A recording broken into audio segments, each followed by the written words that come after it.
Hello, my name is Lindsay Flood. I'm Head of Project Delivery at the Imperial War Museum. So I've worked at the museum for over 10 years and I manage all of the collection storage. This involves overseeing the operational storage management as well as much bigger projects like the relocation of storage from London to Duxford and then a rolling programme of investment from the museum into collection storage buildings. So today I will give you a bit of a background to the Imperial War Museum, talk about the collection storage we hold, and also about the new build passive house store. I will be splitting the presentation with Alison, who is the preservation manager at IWM, and she will talk after me about more about the environmental conditions of our storage buildings. So, for those of you who don't know much about the Imperial War Museum, the organisation was founded to collect and preserve objects that would capture the human experience of the First World War, and our collections are displayed and stored across 5 branches, but increasingly our holdings in collections and our work is more digital. So these pictures are sort of where IWM began. It was a temporary store set up behind the Western Front in 1917, behind the main lines. So the collections were formed during the First World War, when despite the fighting, the cabinet decided that a national war museum should be set up to collect material relating to the Great War and recognising the need to preserve objects that would capture the human experience of conflict. This image is an example of a direct collecting appeal to the public as well, which happened throughout the war and then after the war. So where we are today is that IWM holds 33 million unique items. On the collections management database system, there are over 2 million records of different kinds. And the collections are broken down into the following categories: artworks, and this includes one of the biggest art collections outside of the tapes, private papers and sound recordings, objects, including licensed collections like radiation and firearms, the most longest established national film archive, and a diverse range of other objects, which even include the HMS Belfast. There is also a vast quantity of images and paper-based collections. And so, as you can imagine, storing all of that comes with various challenges. So because of the nature of the collections, we try to maintain different climates and different buildings to ensure their long-term preservation. These range from basic to frozen, so you can see the different environmental categories that we have in our storage buildings up on the screen at the moment, and a breakdown of the percentage of the different amounts of collection that are stored in each category. So to maintain these temperature and humidity targets all year round, the buildings require various interventions through mechanical plant. These are all high energy solutions and they are expensive, especially at the moment due to the increasing rise of energy costs. So today, 80% of collection storage is held at Duxford Northside, which is the non-public side of the site, and it's made up of historic buildings from the Second World War. So you can currently see a picture of some buildings on the north side to give you an idea of some of the building stock that we have. And there are challenges to the estate, mainly being that the collection has ended up being stored in buildings that were never intended for that purpose. So it requires a lot more mechanical and electrical interventions to achieve the environment that the objects need. And also in terms of space yield, the buildings were originally things like mess facilities, dormitories, there's also a cinema and a squash court, but generally they were never intended to have storage racking in, so you don't really get the best fit that you could do if you had a new build. So as well as the historic stock, we do now also have a wonderful new building, and this photo is of our Passivhaus store, and by building this from scratch, we didn't have any of the challenges we face with the historic buildings. So passive house as generally means buildings that are very well constructed, insulated and ventilated, so they retain the heat, for example, from the sun, and then they require very little additional heating or cooling. So using passive house has a massive benefit for the museum, as lower energy costs, less long-term maintenance, and also achieves a very stable environment for the collection. And it makes collection storage much more sustainable for the organisation. So to get to the point of our new build, we had a journey through passive environments, as it were. So to give you some context of how we got there, in the mid-2000s, collections management completed an extensive storage review, and the outcome was that we evidenced we need to do better. We collated a lot of data to back up our ambitions. Most of the stores, as I've referenced, were never designed for the purpose they're now used for, and they were proven really expensive to run, and often had collections spread over multiple locations with a lot of inefficiencies in space. So with all of this data, we also undertook cost-benefit analysis of investing in IWM property or using off-site storage.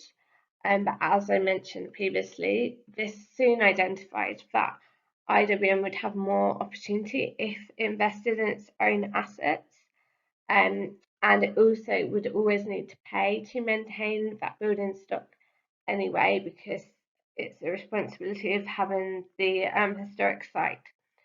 So we've had various studies completed on all the building stock to understand the properties of each building and what it can achieve if it was used for different collection environments. And all of this data was really used to back up the need for investment. So by 2010, IWM was launching its storage program, which is roughly when I started in this role. And the storage program is a multi-million pound investment to improve the buildings in the current IWM estate. So the strategy with storage projects was always to use more passive environmental controls, and we've built on this with each project. You can see this by looking at the history of the projects that I've run. A key theme from all of the work was to look outwards. So we worked with the National Museums of Denmark to understand more about the passive approach very early on in the mid-2000s. And then since then, we've worked with other people like Chatham or Herefordshire Archives to learn from their projects, and then use this information to share the benefits of this approach in business cases for further investment in storage. Another key theme, apart from working with other partners, is really to work closely with the facilities management team. So we've worked with the same FM manager from 2010 on the storage projects, and had the experience of working together and kind of building up knowledge about the organisation and what it needs from a perspective of FM and from a perspective caring for the collections. So to summarise, the Imperial War Museum has been working on sustainable storage for over a decade, and its experience built from a delivery of smaller projects that did eventually enable us to secure 3.4 million of the museum's own funding for a new passive house store.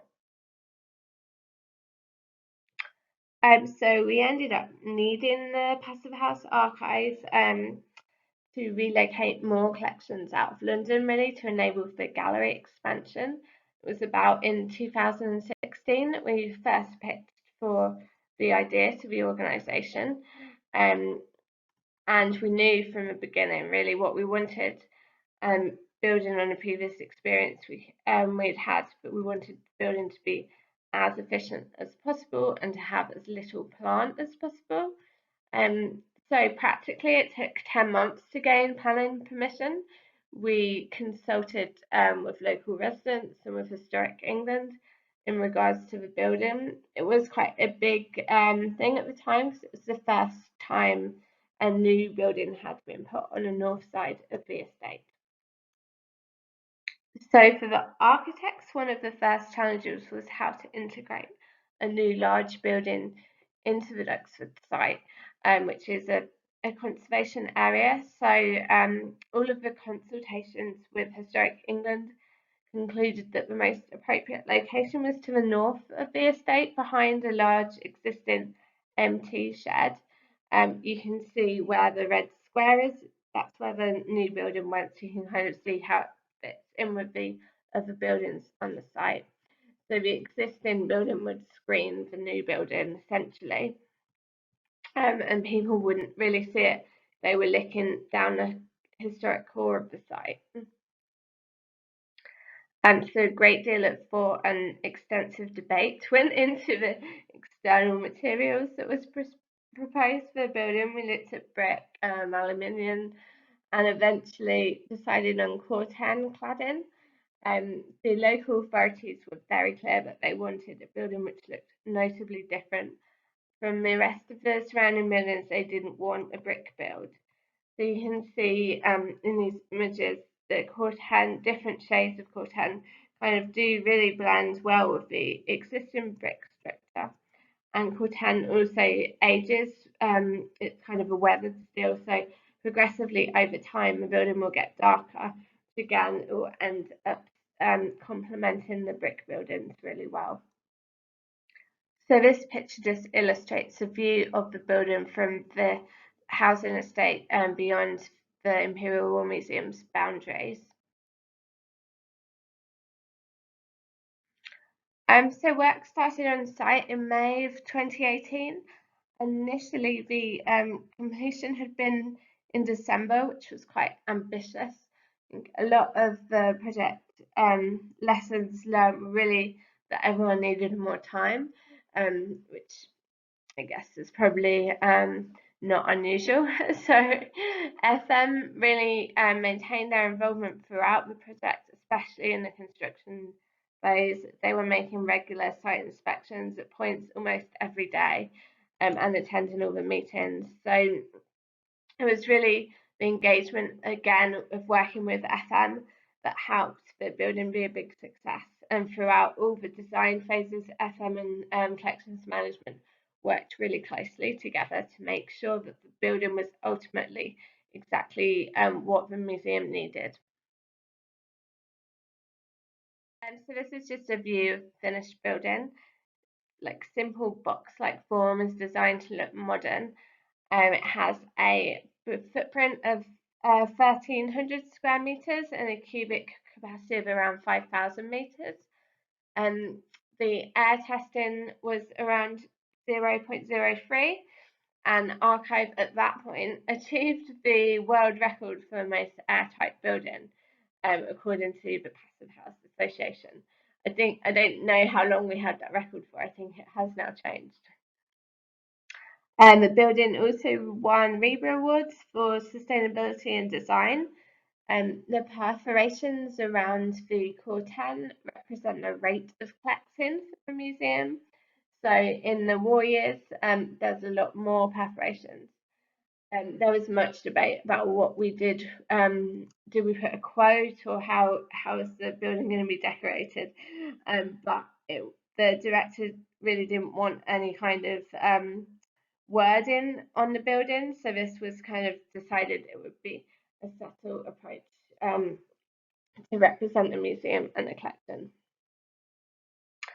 So internally, there are 3 full height doors with roller racking of up to over 4.8 meters high, and then there is a 4th compartment which is split with a mezzanine floor, so we can store the larger flat paper.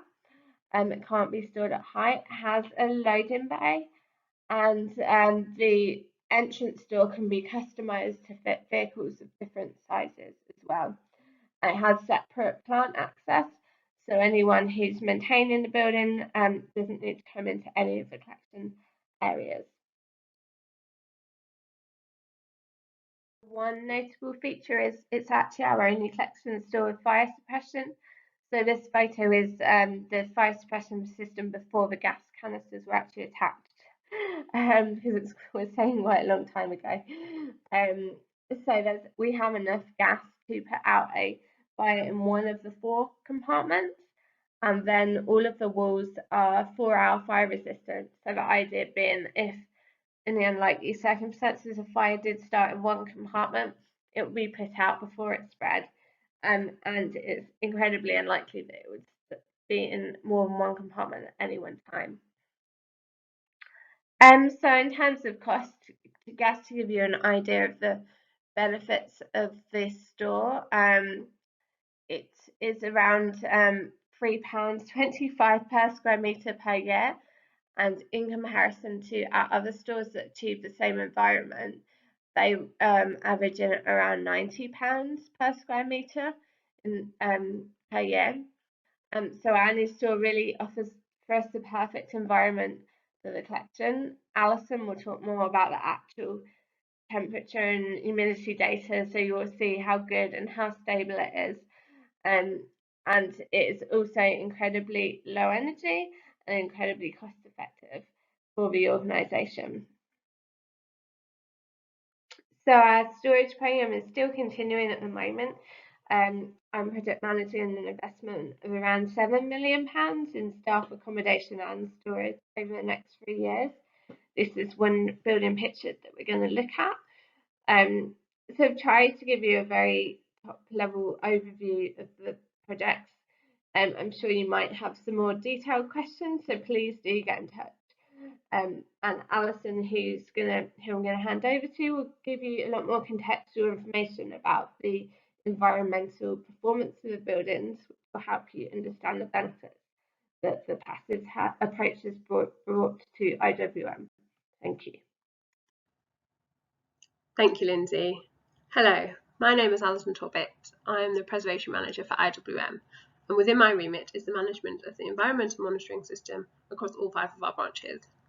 Myself and my team manage, maintain and report on the environment across our galleries and stores, and work collectively with colleagues across collections management and facilities to ensure that we are maintaining these parameters.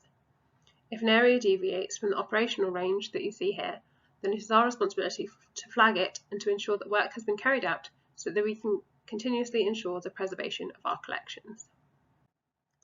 As Lindsay said, today I'm going to talk in a bit more detail about the environment of our stores at IWM Duxford, looking at the challenges of the built heritage alongside the environment of our new paper store. IWM Duxford is Europe's largest air museum, comprising of the historic and still operational airfield, and historically significant hangars and operational buildings. The museum tells the stories of those who lived, fought and died in war from the First World War to 1969. As Lindsay said, on the non-public north side of the site, we've used the built heritage to house a large proportion of our collection stores. This encompasses approximately 21 locations, predominantly historic and many of them small, with storage having to fit within existing structures and the environments having to be managed in a way that best preserves the collection, but also it doesn't impact the fabric of the building. The very nature of historic buildings present a variety of challenges in regards to preventative conservation. The building fabric is often the first line of defence for maintaining suitable storage conditions, but as with most historic properties, the buildings at Duxford were never designed to house collections.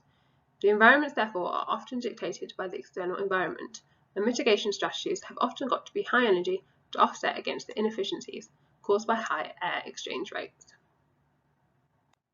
If environmental conditions aren't maintained and the RH is low, organic objects can lose their moisture and become dry, brittle or crack, whereas too high and objects can absorb moisture and swell or become damp.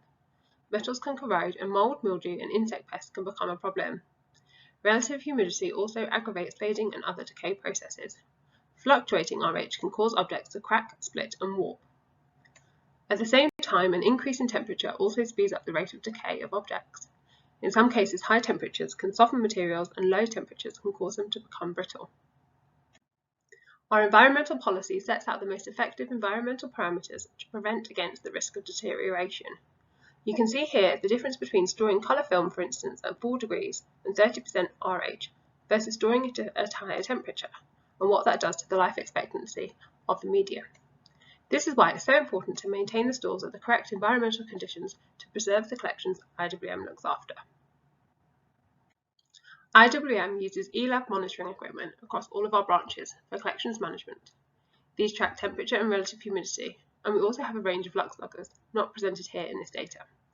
As you can see, approximately 40% of our loggers are based at Duxford, and half of these are tracking the conditions in the collection stores. My team implements a daily checking program to monitor alarms and flag any potential issues. We also generate data that can be passed on to colleagues for projects, such as developing new exhibition spaces or collection moves. We can provide historic data as well as live monitoring. Alongside this, our facilities team has a building management system. Theirs monitors the storage, staff and public spaces and acts either by heating or cooling to maintain a preset level, and ensures that level is set to the mid-range of our operational parameters. We use the data in collaboration between the teams as a check and calibration in case any of our equipments fail. Over the next few slides, I will show you the data we have collected for the last month, December 2022, across 2 of our historic buildings. These are the readings from one of our dry basic stores over the month of December. The parameters are 10 to 22 degrees Celsius and acceptable RH is 40 to 60%. As you can see, the temperature dropped in the run-up to Christmas during the extreme cold period, and the RH dropped and then has been rising with the warmer weather. Whilst not wildly out of parameter, the spread over time is what is most concerning, as the extreme changes can cause varying effects such as warping, cracking, condensation leading to mould, and other adverse effects. Luckily, this store is one that has now been decanted. If we then look at one of our cool stores, recommended range 8 to 20 degrees Celsius and 35 to 55% relative humidity, we can see that the environment followed a similar trajectory as the previous slide. Both spaces fell outside of acceptable parameters, meaning that mechanical intervention had to take place and more energy expended to meet targets. When compared to the outside environments, we can see that the environments within the stores are mirroring what is occurring on the outside. And this is the plant working very hard to keep them within range, but not always succeeding. The new paper store, however, doesn't have these extreme fluctuations. The conditions are much more stable, even though the mechanical intervention is reduced. The simple Passivhaus design has been the perfect solution, as it has done away with the need for adjustments to maintain consistent internal conditions, and drastically reduced the amount of operational energy required to protect the archives. Using data from our EMS, we have been able to see these benefits. This 2021 report models the environmental data extracted from the EMS using the preservation metrics developed by the Image Permanence Institute. The data was visualized together with the size of each store using data extracted from our collections management system. According to IPI metrics, none of the IWM stores puts the objects at risk for natural aging in an unacceptable timeframe. However, 2% of the objects appear to be contained in 7 stores where natural aging will be visible in less than 75 years. These 7 stores are highlighted in yellow in the graph, which also shows the size of the collection contained in it, approximately 200,000 objects in total. The collections affected by this risk are books, art and armouries located in stores at our Lambeth Road Museum, together with books, photographs and objects at Duxford. In contrast, you can see that the paper store, Building 106, has the largest volume of objects, over 500,000, and the natural aging age is 93, and in the good range. Looking at the data from the last 3 months, 6 months, 1 year, or current live data from the time of record, we can see that the paper store has maintained a stable environment driven by a record-breaking air tightness of 0.03 air exchanges per hour. These limits allow us to achieve not only a reduced carbon impact, minimal energy consumption and the ability to preserve our collections for longer, but has also given us a model for the future. Thank you. I hope this has helped give a picture of what we face here at IWM and the approaches of how we monitor and manage the collection environments, as well as the challenges we face and the benefits of using Passivhaus. If you have any questions about anything either of us have covered, please do get in touch. Thanks again.